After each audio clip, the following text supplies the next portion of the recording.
jëf mbokk yi ñu ngi leen di nuyu bu baax di leen siyaar fu waaye nekk rek si réew mi ak si bitim réew tey suivre Gaston Production mbokk yi nag tey xaw na noo sori lool ñoo ngi fii ci benn ruq jël si ki nga xam ne mooy seex bu rëg-rëg ñu naa koy seex jum ñu war a waxtaan ak moom lu yaatoo ginnaaw bi ñu gëjee gisante ginnaaw bi ñu gëjee sekk entretien waaye tey suñu borom dogal na ko mbokk yi ñu nuyu waa réew mi ak waa bitim réew bu baax di leen wax ne leen wéyal leen di abonné ci seen site bi nga xam ne mooy Gaston Production laal cloche de notification bi ngir di man am vidéo yi en temps réel yaakaar naa ne loolu moo ñuy gunge te seen kóolute mooy suñu mbégte cant ak ngërëm da leen di ñeel bu baax a baax ñuy waa diaspora bi yëpp bàyyiwuñu kenn fu waaye nekk rek ci réew mi ak ci bitim réew te ñuy suivre ñu ngi lay siyaare mbokki li ñu war a waxtaane bari na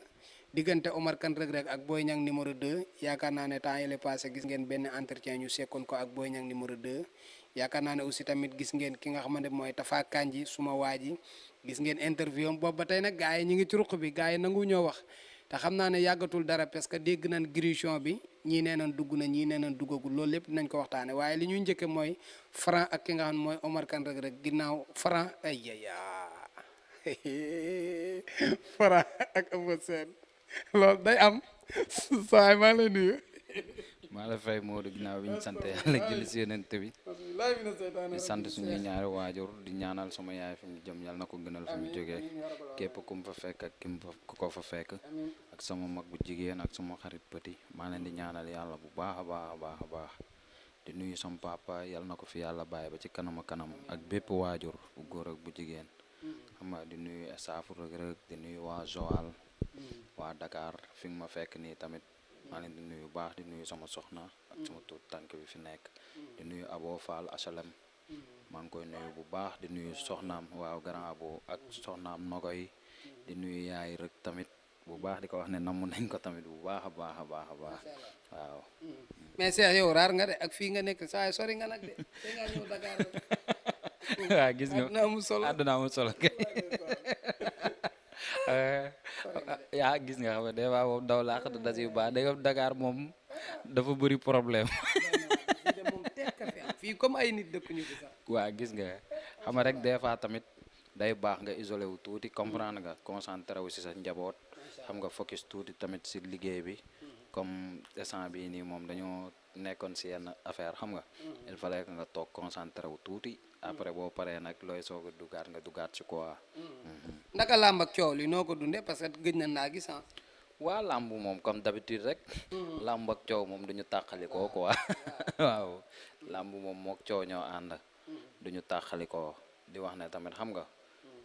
nañu xoolaat bu baax rek juste que day am ay affaires yoo xam ne da ciy xaw a metti mooy mbiru signature yi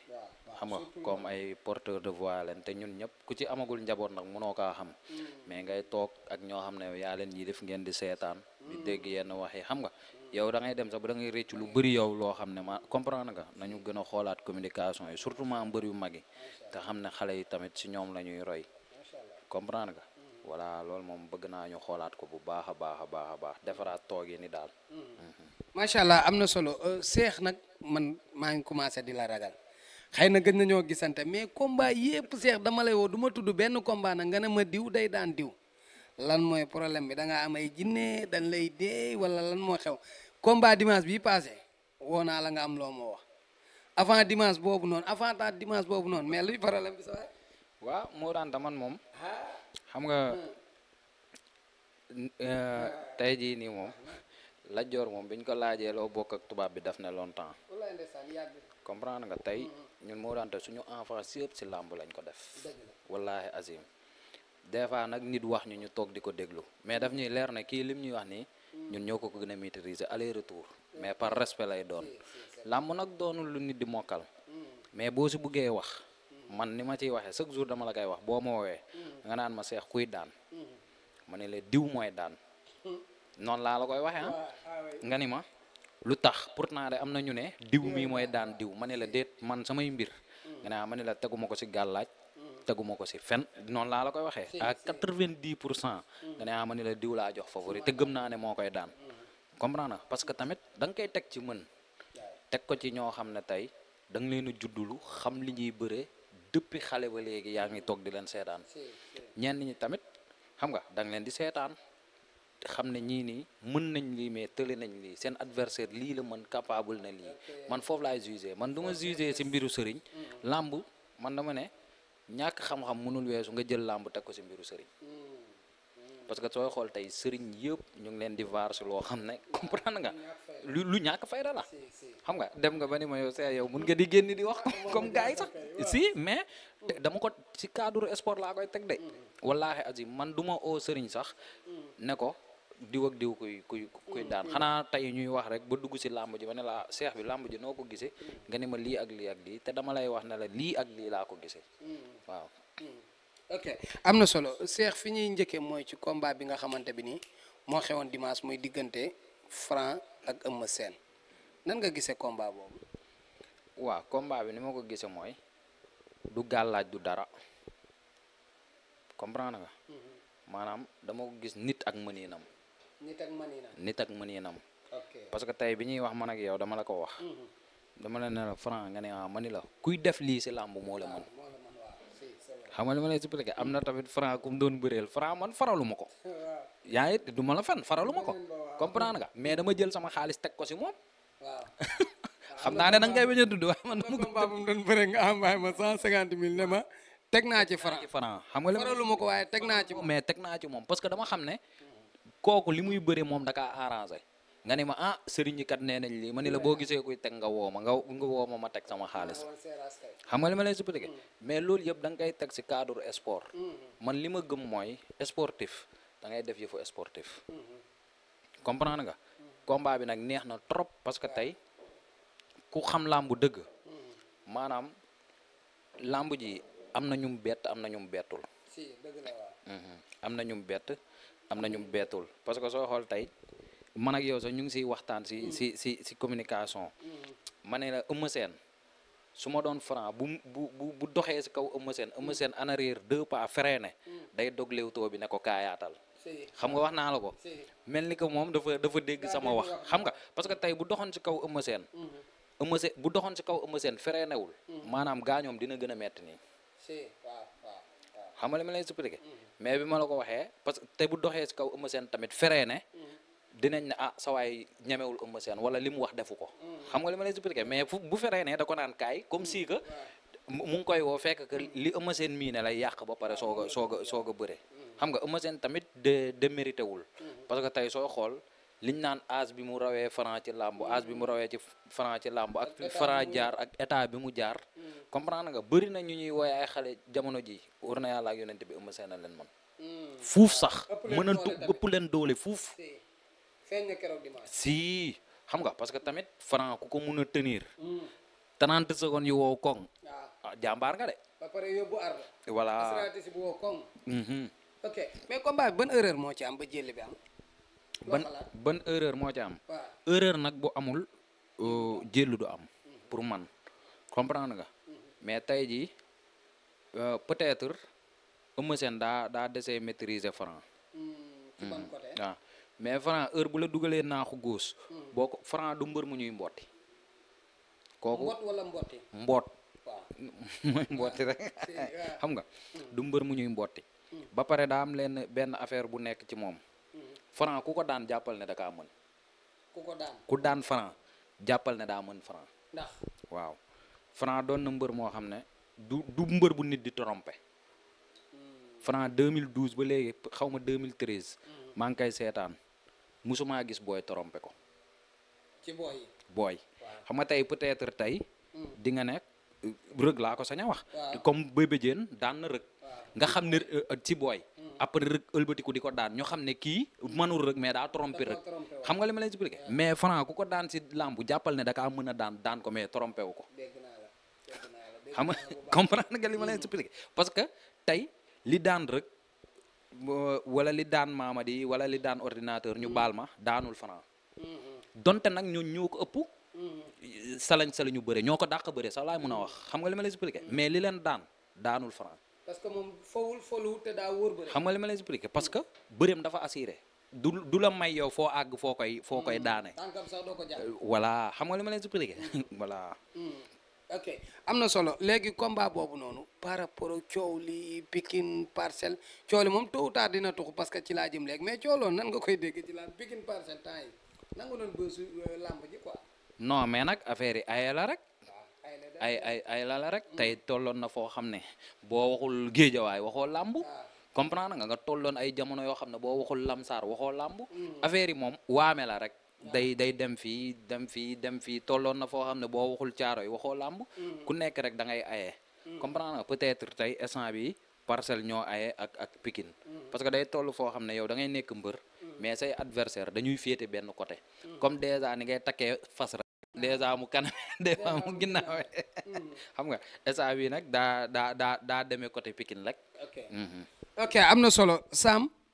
question bi nag da ngeen a toog arène nationale yow yaa wax rëg-rëg maa ngi koy dégg nga ne ko Franc ci armeel rek nga ko daanul Franc rëg-rëg wax lool ci micro bi Cheikh est-ce que kii ngeen naan ci armeel rek ngeen ko daanul ka ngeen doon wax ak kii est-ce que benn la. ah Ibro Naajo daal moo woy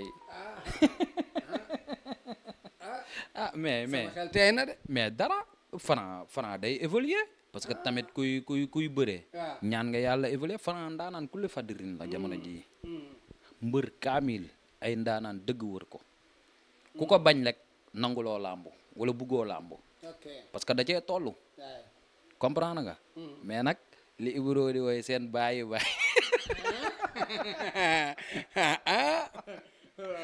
yaa ngi bëgg a yëngalati de non loolu daal bàyyi ñëw na waaw loolu daal Ibro moo ko woy kan mooy bàyyi foofu nañ jàpp ne daal bàyyi rek damay laajte rek kan mooy bàyyi rek peut-être Omar Maam la bàyyi mooy rek bokk ma bàyyi mooy rek de dama ne daal olof laa man dama ne bàyyi daal ne peut-être Omar Maam la mais Cheikh sérieusement est-ce que xam nga ne demande nationale mooy Omar Kane rek ak Franc donte dina ñëw ci diggante Boy Niang ak rek parce que loolu dafa war a leer mais est-ce que xam nga ne tôt ou tard lamb jooju noonu day am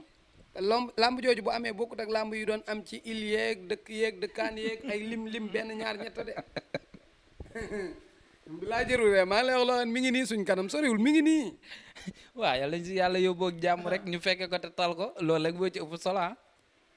mais rek ak Franc bu ñuy bëree ni nga may wooye Franc bëree nga ne ma teg naa ci moom xaalis lamb ji jeex nga gagné nag si Seydina Omar laay teg rek kese Omar Kane rek buy bëree ak Franc ñeme ngaa teg birig ci sa bopp birig lu ko raw nga naan ma birig yow naan da ngaa dof xanaa rek laa lay wax de waxuma mbapat de góoli ma la yow bàyyi laa lay wax de est-ce que bàyyi 2014 2015 2012 ak léegi benn la non mais nag ay at dox na fi de maa ngi seetaan ndeysaan suñu gannaaw Boy Naar bu ngi daan Franc boobu mën rëg xam nga mais nag dafa am benn affaire bu jàmm xam nga instant bi soo waxee mun ngay wax pour neexal comprendre mais nit ñi dañuy gis naan non dañoo soxore Franc dañoo def lii comprendre nga mais juste que daal nañ ñaan yàlla yóbbu ñu si ak jàmm ak salaam su boobaa moom fa la wax di safee comprendre nga mais comme ñun dañoo nekk si ay avance pareeguñu ñu ngi ñaan yàlla ñu génn si avance yooyu ak jàmm ak salaam comprendre nga ba jël roi bi sooga nag mun a tourner xam nga guerre ak gaay xam nga lii kañ lay neex dañuy doxalaat 1 an ci kanam émission bi ñëwaat mel ni lu bees sax loolu rek moo ma neex ci émission bi ba tey bu ñu ñëwee ci biir question yi am na ñu ne instant yi nii rëg-rëg bu njëkk da doon ignorer Franc da koo soxore mais léegi Franc da koo raw non du question ignorer du question soxore xam nga maanaam gars yi luñ mënta comprendre mooy tey gis nga làmb toppante la xam nga li ma leen expliqué rëg mënul bëgg a bëreeg Modou Lo di focaliser wu ci Franc est-ce que bëggut a bëreeg Franc Modou la bëgg non dama ne la fii kuy takk ngemb te bëggoo bëreeg Modou Lo jamono ji comprendre nga mais rëg mënul bëgg a bëreeg Modou Lo di focaliser wu ci Franc du question de ignorer mais da ngay xool kee nga bëgg yow nga nekk si moom mi la bëgg mu nekk si yow adduna toppante la rek xam nga bu ran bi jubee rek coow du jib waaw na ran bi jub rek est-ce que yaakaar nga ne ba léegi kon bëgg gi mu leen doon bëgg ba tey am na non instant bi nag wax dëgg neex yàlla ku waxul da ngaa ñuul tamit ne daa fa weex rek comprendre nga Franc instant bii nii làmb fi mu toll nii may waxee ak yow mbër gënu ko si position comprendre nga far si rek tamit du tax bu ñuy bëree 1000 fois tamit rëg laay faral xam nga li ma lay expliqué mais instant bii ñu toll nii mbër gënu ko position waaw moog Reug nag mënoon nañoo tolloo position si làmb mais c'est que daa am fu ñu xaw a juyalee mooy avance yi Reug jël comprendre nga avance yi Reug jël ak non avance yi Reug yor ak Franc bi nga xam ne par benn avance lay bëre dem yoonam ak ñun contrat yi nekk suñu loos lépp comprendre nga du doon benn il faut nga concentré wu ba sa contrat yëpp effacé wu après nag yow nga soog a focus si li ngay focus quoi. ok nii muy daane gars yi nii parce que boo dee xool 15 combats yëpp presque 14 yi wala 13 yi wër ndomb la noonu mën na kaa def Reug Reug. kon noonu mu def ko mbapat. mais mbapat bee bokkul. non. bii tëf la moo doon tax wër naa la Reug moo man Franc kan lay may 30 secondes. non Reug Reug moo man Franc. moo daata dañ bàyyi ba àgg si waay bu wax la waay. parce que man ay wax laay wër fi mu ne nii damay dellu parcelle. waaw parcelle ñoo koy maye wala Reug Reug wala Franc moo koy. Franc mooy maye 30 secondes lii du ci jóg de. dina si ngi ñëw mu ne la hey nga ko wax ne la 30 laa la may. bu démb ak tey bokkul de.